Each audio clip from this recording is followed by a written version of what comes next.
Hello, good morning sir. Good morning sir. ಏನು phone ಮಾಡ್ತೀರೇನ್ರಿ? ನಿನ್ನೆ phone ಮಾಡಿದ್ದೀನಿ. ನಿನ್ನೆ ನಾ ಸ್ವಲ್ಪ ಕೆಲ್ಸನಾಗಿದ್ದೀನಿ, ಎತ್ತಲಿಲ್ಲ. ಹಿಂದಗಡೆ ಮಾಡ್ಬೇಕಂತ ಮಾಡಿದ್ದೀನಿ, ನೀ ಏನು ಫೋನ್ ಎತ್ತಲಿಲ್ಲಪ್ಪ. ಇಲ್ಲ ಮಕ್ಕೊಂಬಿಟ್ಟಿದ್ದು ಇವಾಗ ನೋಡಿದೆ ಮಿಸ್ ಕಾಲ್. ಹಂಗ. ಮಕ್ಕೊಂಬಿಟ್ಟಿದ್ದು ಹಂಗಾಗಿ ಎತ್ತಿಲ್ಲ, ಅದಕ್ಕೆ ನೋಡಿದೆ ಮಿಸ್ ಕಾಲ್ ನೋಡಿದೆ, ಅದಕ್ಕೆ ಫೋನ್ ಮಾಡಿದೆ ನಿಮ್ಗೆ. ಹೌದೌದು. ಏನು ನಾನು ಹೋಗಸ್ನಾಗ ಏನು ಫೋನೇ ಮಾಡಲಿಲ್ಲ. ಇಲ್ಲ ಅದೇ ಮತ್ತೆ ಎಲ್ಲ ಬಿಸಿದಾಗಿರ್ತೀವಿ, ಏನು ಎಲ್ಲಿ ಫೋನ್ ಮಾಡಿದೆ.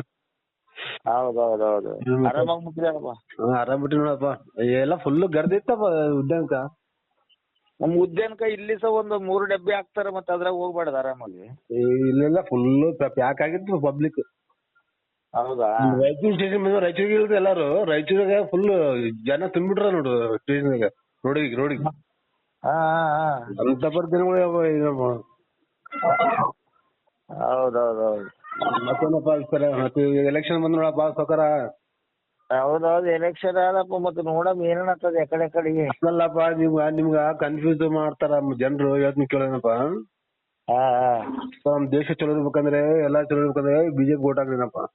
ಹೌದೌದು, ಕರೆಕ್ಟ್. ಬಿಜೆಪಿ ನೀವು ಅಂದ್ರಲ್ಲ ರೇಟ್ ಹೆಚ್ಚಿಗೆ ಆಗ್ಯಾವ ಅಲ್ಲೇ ಮೋದಿ ಅಂತ ಹೇಳ್ತಾರಲ್ಲ, ಅದು ತಪ್ಪು ಕಲ್ಪನೆ ಏನಪ್ಪ. ಇವ್ನ ರಾಹುಲ್ ಗಾಂಧಿ ಏನಾಗಲ್ಲ, ಇನ್ನೆಲ್ಲ ಮುಸ್ಲಿಂ ವಂಶಸ್ಥರು ಎಲ್ಲ ಏನಪ್ಪ. ಹೌದೌದೌದು. ಯಾರು ಅವ್ರ ತಾತ ಯಾರು? ಫಿರೋಜ್ ಖಾನ್ ಅಂತ ಗೊತ್ತ ನಿಮ್ಗ? ಇಂದಿರಾ ಗಾಂಧಿ ಗಂಡ. ಫಿರೋಜ್ ಖಾನ್ ಗೊತ್ತದಲ್ಲ. ಮತ್ತೆ ಗೊತ್ತಿದ್ದು ಮತ್ತೆ ಆ ಮಕ್ಕಳೆಲ್ಲ ಇನ್ನೊಂದು ವಕ್ಫ್ ಬೋರ್ಡ್ ಅಂತ ಒಂದು ಕಾನೂನು ಮಾಡ್ಯಾರ, ಗೊತ್ತ ನಿಮ್ಗ? ವಕ್ಫ್ ಬೋರ್ಡ್ ಬಗ್ಗೆ ಗೊತ್ತಾ ನಿಮ್ಗ? ಇಲ್ಲ ಅದೇನು ಗೊತ್ತಿಲ್ಲ. ಗೊತ್ತಿಲ್ಲ ಹೆಂಗಾರಿ? ಮತ್ತೆ ನ್ಯೂಸ್ ನೋಡ್ಬೇಕಲ್ರಿ, ಮತ್ತೆ ಗೊತ್ತಾಗ್ಬೇಕಲ್ಲ. ಈ ವಕ್ಫ್ ಬೋರ್ಡ್ ಅಂದ್ರೆ ಏನ್ ಗೊತ್ತದ ಮುಸ್ಲಿಮ್ಗೆ?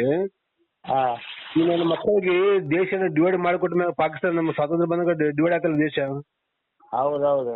ಈಗ ಅವ್ರ ಪಾಕಿಸ್ತಾನ ದೇಶ ಕೊಟ್ಟ ಮೇಲೆ ಮತ್ತೆ ಅವ್ರಿಗೆ 55 ಕೋಟಿ ಕೊಟ್ರ ಆ ಟೈಮ್ನಾಗ.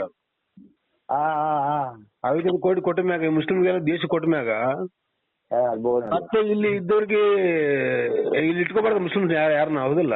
ಯಾರು? ಇವ್ನು ಗಾಂಧಿ ಟಕ್ಲಾ, ಇವನು ಪೂಲ್ವಾಲ್ ನೆಹರು. ಪೂಲ್ವಾಲ್ ನೆಹರು ಗೊತ್ತಲ್ಲ? ಹೌದೌದು, ಗೊತ್ತು. ಪೂಲ್ವಾಲ್ ನೆಹರು, ಗಾಂಧಿ ಟಕ್ಲಾ. ಈ ನನ್ನ ಮಕ್ಕಳು ಎಲ್ಲ ಮುಸ್ಲಿಂ ವಂಶಸ್ಥರಪ್ಪ ಇವೆಲ್ಲ. ಹೌದೌದು. ನಮ್ಮ ಹಿಂದೂಗಳಿಗೆ, ನಮ್ಮ ಹಿಂದೂ ಧರ್ಮ ಇವ್ ನೋಡಪ್ಪ, ನಿನ್ ಹೆಸರು ಸಿದ್ದು ಅಂತ. ಹೌದಿಲ್ಲ? ಹೌದೌದು. ಇವ್ನ ಅಪ್ಪವ್ರ ನಿಮ್ ತಾತನವ್ರು ಇಟ್ಟಾರಪ್ಪ ಅಂದ್ರೆ ಕಾಲ ಒಂದ್ ಮಾತು ಹೇಳ್ತೀನಿ ನಾನು. ತಾತನ ಕಾಲದಿಂದ ನಿಮ್ ಸಿದ್ದು ಹೆಸರು ಇಟ್ಟ ಅಂದ್ರೆ ಅರ್ಥ ಏನು? ಸ್ಥಾನಾಂತರ ಧರ್ಮದ ಹೆಸರುಗಳು ಇವೆಲ್ಲ. ಹೌದಿಲ್ಲ? ಸೊ ನಮ್ಗ ಕೆಲವು ಟೈಮ್ ಅಲ್ಲಿ ಎಲ್ಲೇನು ವಿಚಾರಗಳು ಆಗಿರ್ತಾವ. ಎಲ್ಲಿ ಹಳೆ ಕಾಲದ ಟೈಮ್ನಾಗ ಗುಡಿಯಾಗ ಬಂದು ಕೊಟ್ಟಿಲ್ಲ ಬ್ರಾಹ್ಮಣರು, ಅದೆಲ್ಲ ಆಗಿರ್ಬೋದು, ಇಲ್ಲ ಅಂತ ಹೇಳಂಗಿಲ್ಲ. ಇಲ್ಲಿ ಮನುಷ್ಯ ತಪ್ಪು ಮಾಡಿರ್ತಾನೆ. ಹೌದಲ್ಲ?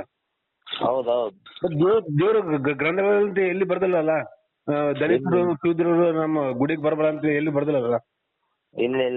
ಅದನ್ನ ವಿಚಾರ ಮಾಡ್ಬೇಕು. ಮನುಷ್ಯರು ತಪ್ಪು ಮಾಡಿದ ಆ ಮನುಷ್ಯರ ಇದ್ದ ನಾವು ಹೋರಾಡಮ್. ಹೌದಿಲ್ಲ? ನಾವು ಅದಕ್ಕೆ ಸಪೋರ್ಟ್ ಮಾಡ್ತೀವಿ ಏನಪ್ಪ. ಕರೆಕ್ಟ್. ಯಾಕಂದ್ರೆ ನಮ್ ದೇಶ ಉಳಿಬೇಕಂದ್ರೆ ನೋಡಪ್ಪ, ಇವಾಗ ಇಲ್ಲಾಂದ್ರೆ ಇನ್ನ ನಮ್ ದೇಶನ ದೋಸ್ತ ಎಷ್ಟು ರಾಜ್ಯಗಳಾವಲ್ಲ ನಮ್ದು ದೇಶದಲ್ಲಿ, ಅಷ್ಟು ರಾಜ್ಯಗಳಾಗಿ ಡಿವೈಡ್ ಮಾಡ್ತಾರೆ ನೋಡಿ. ಪಾಕಿಸ್ತಾನ, ಅಫ್ಘಾನಿಸ್ತಾನ್, ಮತ್ತೆ ಯಾವ್ದು ಬಾಂಗ್ಲಾದೇಶ್. ಹೌದಿಲ್ಲ? ಹೆಂಗಾದ್ರೆ ನಮ್ ದೇಶ ತುಕಡಿ ಮಾಡ್ತಾರೆ ಏನಪ್ಪ. ಇಲ್ಲ ನಾನು ಎಲ್ಲ ಬಿಜೆಪಿಗೆ ಹಾಕ್ಬೇಕಂತ ನಾನು ರಿಕ್ವೆಸ್ಟ್ ಮಾಡ್ತೇನಪ್ಪ ನಿಮ್ಗೆ. ಯಾಕಂದ್ರೆ ನಮ್ ದೇಶ ಕಾಪಾಡೋದು ಒಂದೇ. ಆಯ್ತು. ರೈಟ್ ವೆಂಕಟೇಶ್. ಓಕೆ ಬೈಲಾ ಹೇಳಪ್ಪ ಸರ್.